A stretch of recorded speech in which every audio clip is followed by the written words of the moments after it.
तो गाइज अब देखते हैं unit and dimension of the electric flux. इसकी यूनिट क्या होती है और इसका डायमेंशन क्या होगा। Then according to definition phi e is equal to E A cos theta, but in condition if theta is equal to 0 degree, जब हमारा सरफेस इलेक्ट्रिक फील्ड के परपेंडिकुलर रखा होगा तो थीटा की वैल्यू 0 हो जाएगी और cos 0 की वैल्यू 1 होती है। तो in this case phi is equal to EA, in this case phi E become EA। तो अब हम फार्मूले से यूनिट बना सकते हैं। तो यूनिट जब हम बनाते हैं तो therefore unit of phi E is equal to E electric field. The unit of the electric field is Newton per coulomb into A area मतलब metre square. So unit of the phi E is Newton पर coulomb metre square, या इसको हम लिख सकते हैं newton metre square पर coulomb. This is the unit of the phi E। But हम जानते हैं इलेक्ट्रिक फील्ड को हम पोटेंशियल के टर्म में भी डिफाइन करते हैं। B बाई डी होता है इलेक्ट्रिक फील्ड।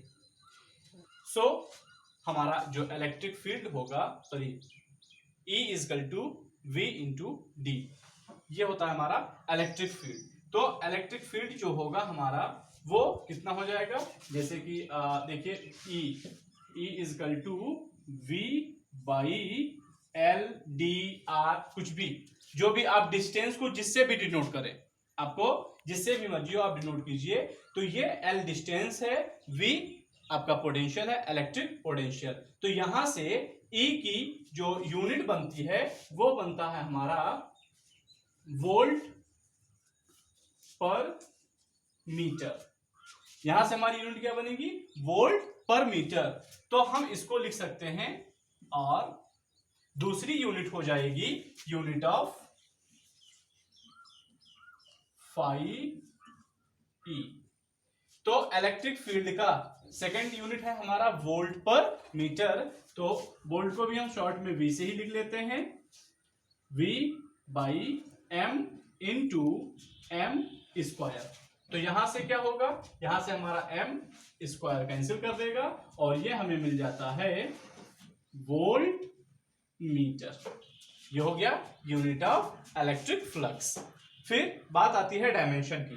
तो डायमेंशन क्या होगा, ये हो गई यूनिट। अब डायमेंशन,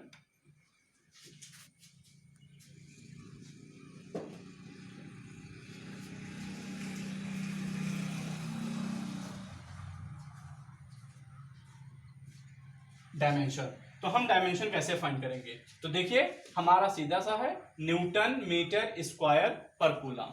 न्यूटन किसका यूनिट होता है, फोर्स का, और उसका डायमेंशन फार्मूला क्या होता है, ml t पे पावर -2। मीटर का क्या होगा आपका L स्क्वायर। कूलाम का क्या होता है आपका AT। ठीक, अब इसको सॉल्व कर दीजिए। तो सॉल्व करते हैं तो L यहाँ स्क्वायर यहाँ पावर 1, तो ये हो जाता है L क्यूब, और इन दोनों को नीचे से ऊपर लाते हैं तो यहां पर इनकी जो साइन होगी वो चेंज हो जाएगा और हमें मिल जाता है ml t पे पावर -2 L स्क्वायर a पे पावर -1 t पे पावर -1। फाइनली हमें मिलता है ml क्यूब t पे पावर -3 a पे power -1। This is the dimension of the phi E। Okay guys, this is the unit and dimension of the electric flux.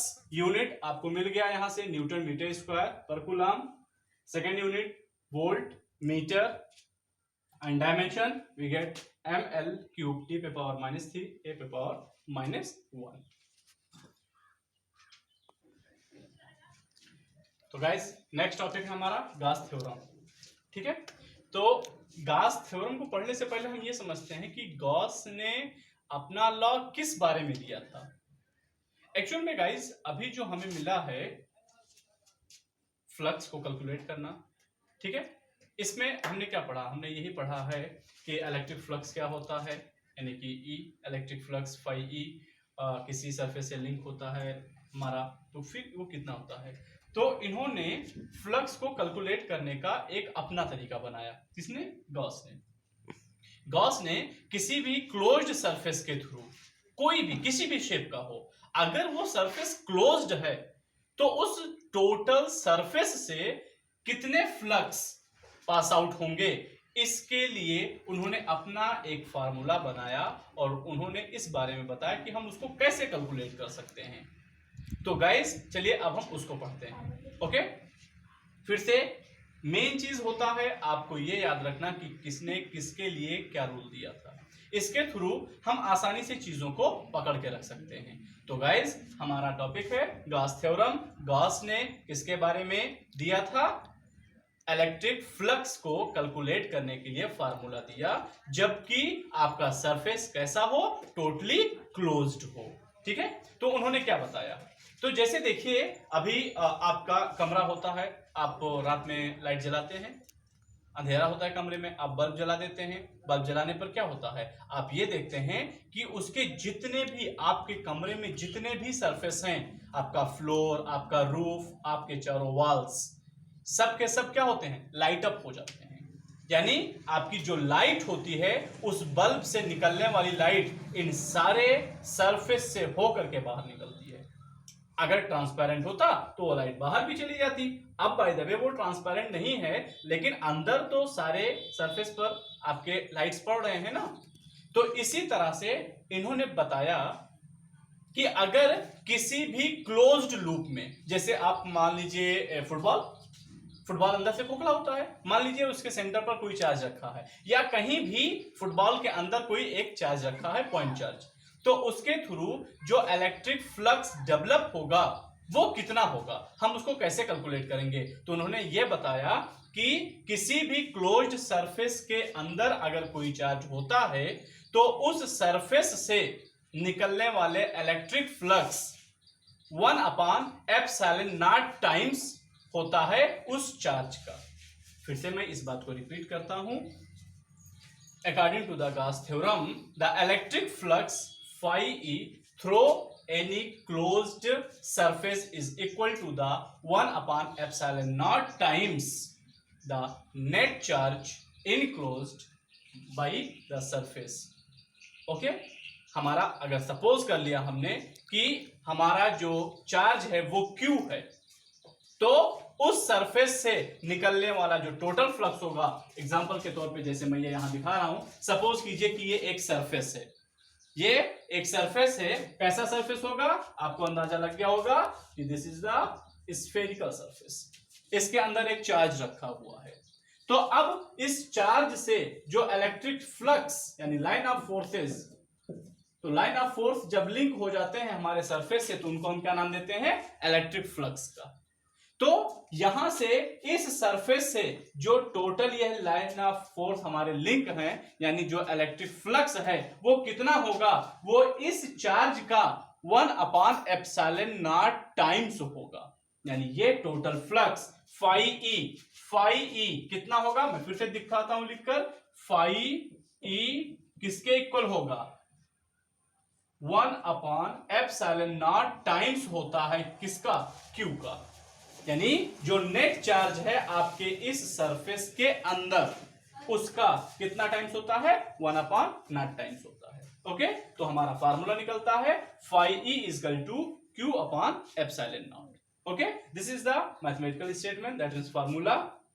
And we know that, हमें पता है कि phi e की value अभी अभी हमने कैलकुलेट की है कि phi e की वैल्यू होती है E.dA। तो अगर अब हम इसकी वैल्यू यहां पर पुट कर देते हैं तो हमें क्या मिल जाएगा, तो हमें मिल जाता है phi a dot d is equal to, this is the closed integration, equal to the Q by epsilon naught. यानी किसी भी क्लोज्ड सरफेस के थ्रू जो टोटल इलेक्ट्रिक फ्लक्स होता है वो कितना होता है, क्यू बाई एप्सिलॉन नॉट। अगर आपको डायरेक्ट वैल्यू दी गई है तो आप इसको यूज कीजिए, अदरवाइज इसको आप यूज कर सकते हैं। मतलब सिचुएशन के बेसिस पर हम अपने फार्मूले को चूज करेंगे। हम एफ ए इजकल टू ये फार्मूला भी इतना भी लगा सकते हैं, इतना भी लगा सकते हैं। मैंने दोनों को एक साथ यहां पर लिख दिया है। क्लियर? ओके गाइस, अब देखते हैं हम proof of the Gauss theorem. Gauss theorem का जो भी हमने स्टेटमेंट पढ़ा है और जो उसका मैथमेटिकल स्टेटमेंट देखा phi E is equal to Q by epsilon naught, उसका हम प्रूफ देखते हैं। तो प्रूफ में कैसे देखते हैं, देखिए हमने एक स्फेरिकल सरफेस को इमेजिन किया और ये सोचा कि इसके सेंटर पर हमने एक प्लस चार्ज रख दिया है। तो अब अगर हम यहां पर एक प्लस चार्ज रखते हैं, ये एक स्फेरिकल सरफेस है, मान लिया इसका रेडियस r है, तो अब इस पॉइंट पर, इसके सरफेस पर किसी भी पॉइंट पर हम इलेक्ट्रिक फील्ड को एज्यूम कर सकते हैं। ठीक है। दूसरी चीज मैंने यहां जो बताया कि एक इमेजिनरी सरफेस, ये जो सरफेस हमें इमेजिन करना है, ये सरफेस क्लोज्ड होना चाहिए। ठीक है। और इसी को हम कहते हैं गॉसियन सरफेस। ये होता है हमारा गॉसियन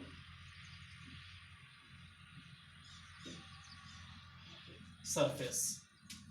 ये इमेजिनरी सरफेस क्या होता है, इसको क्या कहते हैं, गॉसियन सरफेस हम कहते हैं। ठीक है। फिर से मैं एक बार रिपीट करता हूं, गॉसियन सरफेस होता क्या एक्चुअल में। गॉसियन सरफेस जो होता है ये एक इमेजिनरी सरफेस होता है। ठीक है। ये कैसा होना चाहिए, इसमें कुछ क्वालिटी होनी चाहिए। पहली तो क्वालिटी यही हो गई कि ये सरफेस क्लोज्ड होना चाहिए। दूसरी बात, ये सरफेस उस पॉइंट से होकर जाना चाहिए जिस पॉइंट पर हमें इलेक्ट्रिक फील्ड फाइंड करना है। तीसरी चीज, अगर इस सरफेस के किसी भी पॉइंट पर हम देखें तो इलेक्ट्रिक फील्ड और angle between the electric field and area vector are same.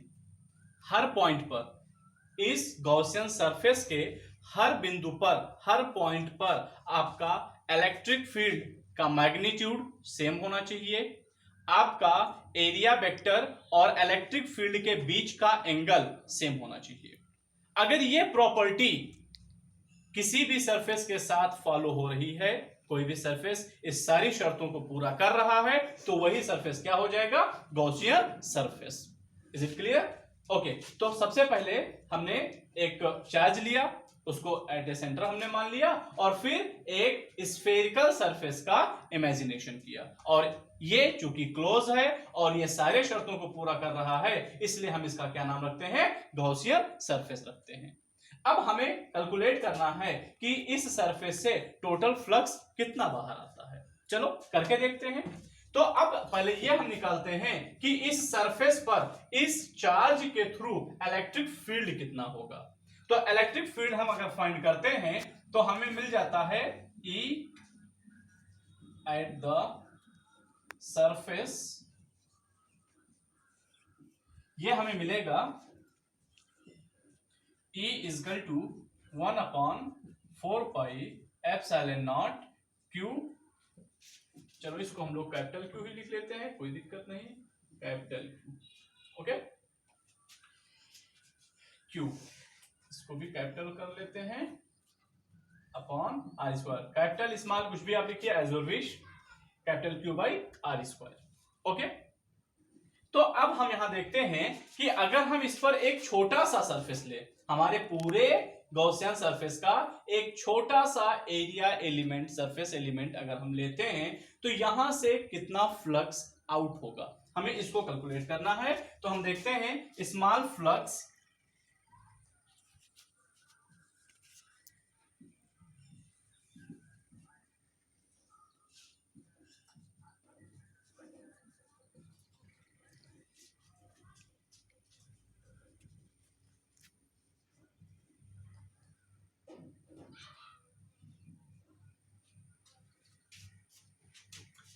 ds या da आप कुछ भी लिख सकते हैं, दोनों ही एप्लीकेबल है।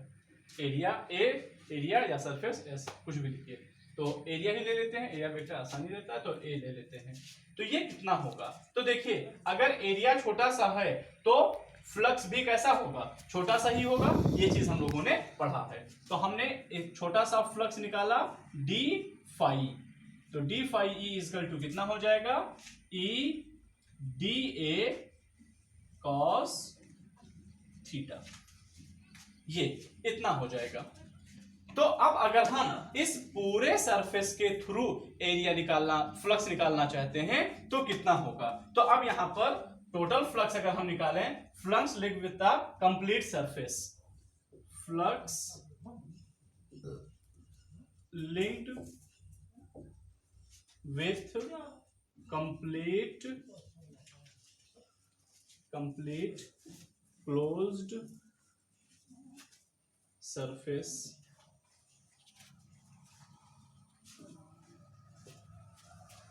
तो हम क्या करेंगे, इसका इंटीग्रेट कर देंगे। तो ये हो जाएगा integration of d phi E is equal to integration E d A cos theta. अब आप चूंकि जानते हैं कि यहां पर E और A सेम डायरेक्शन में है, इसलिए इनके बीच का एंगल जो होगा वो 0 होगा। तो cos 0 की वैल्यू क्या हो जाएगी, 1 हो जाएगी। अब बचता है E। जैसा कि हमने पढ़ा था कि गॉसियन सरफेस के किसी भी पॉइंट पर E की वैल्यू सेम होनी चाहिए, और फार्मूले के अकॉर्डिंग अगर हम देखें तो E वेरी करता है Q और R के साथ। अगर हम फिगर में देखें तो Q भी मेरा स्टेबल है और R भी मेरा स्टेबल है, मतलब ये दोनों वेरी नहीं कर रहे हैं, इसलिए हर पॉइंट पर E की वैल्यू क्या होगी, सेम होगी।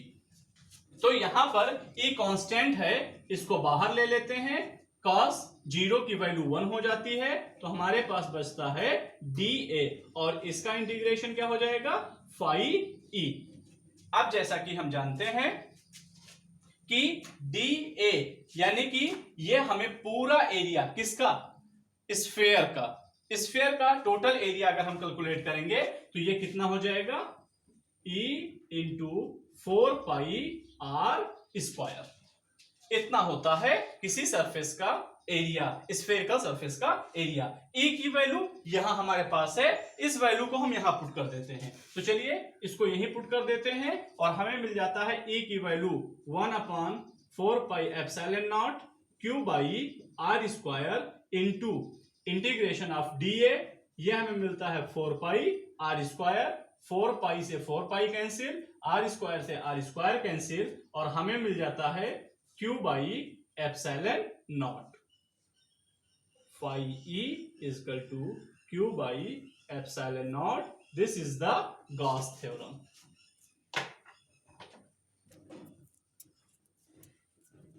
This is Gauss theorem.